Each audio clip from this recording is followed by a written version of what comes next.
कैसे हैं आप सब। उम्मीद है आप सब अच्छे होंगे। आज मैं आपसे बात करूंगी इकोसिस्टम सर्विस के बारे में कि इकोसिस्टम सर्विस क्या होता है।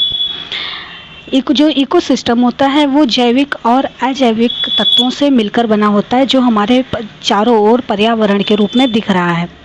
और यह जो है ये इकोसिस्टम हमें डायरेक्टली और इनडायरेक्टली जो है मानव के कल्याण के लिए तमाम जो है योगदान को देता है, अपने कंट्रीब्यूशन करता है, यानी कि इकोसिस्टम सर्विस हमें प्रदान करता है।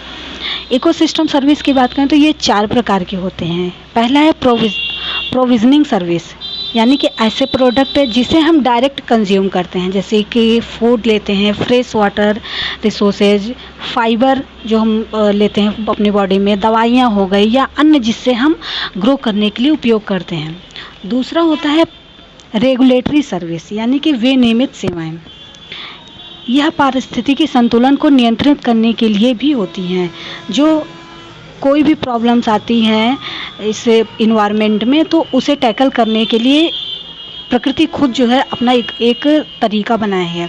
जैसे कि कोई प्राकृतिक जो है कैलेमिटीज़ आ गई, बाढ़, क्लाइमेट चेंज, तो इन सब का विरोध करने के लिए इकोसिस्टम का खुद का प्रोसेस होता है जो हमारी लाइफ को इजी बनाता है। जैसे कि वाटर प्यूरिफिकेशन और पॉलिनेशन प्रोसेस हो गया।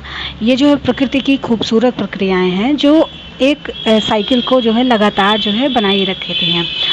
फ्लड प्रिवेंशन हो गया, जो वन है, पक्षी हैं, चूहे हैं, ये सब जो है लगातार जो है अपघटकों के रूप में काम करते हैं और सड़े गले पदार्थों को हटाने का काम करते हैं। एनर्जी एंड मैटर के फ्लो को लगातार जो है बनाए रखते हैं।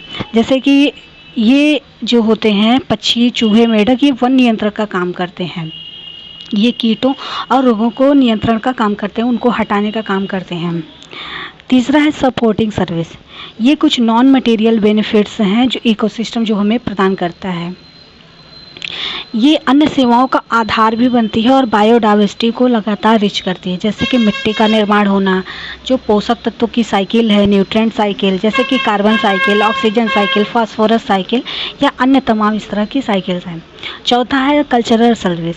कल्चरल सर्विस में जो नॉन मटेरियल सर्विसेज हैं जो प्रकृति हमें प्रदान करती है, मनोरंजन के रूप में, सौंदर्य के रूप में, पर्यटन के रूप में, स्पिरिचुअल इनरिचमेंट जो होता है जिससे हमें सुकून मिलता है, जैसे कि पहाड़, लैंडस्केप, गुफाएं, नदियाँ, ये जो सारी चीज़ें हैं ये कल्चरल सर्विस के बारे में आती हैं।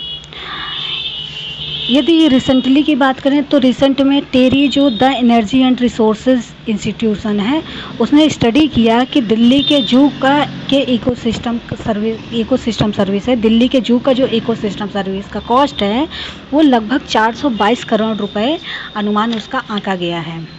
उम्मीद है दोस्तों आपको ये जानकारी पसंद आई होगी। जय हिंद, जय भारत दोस्तों।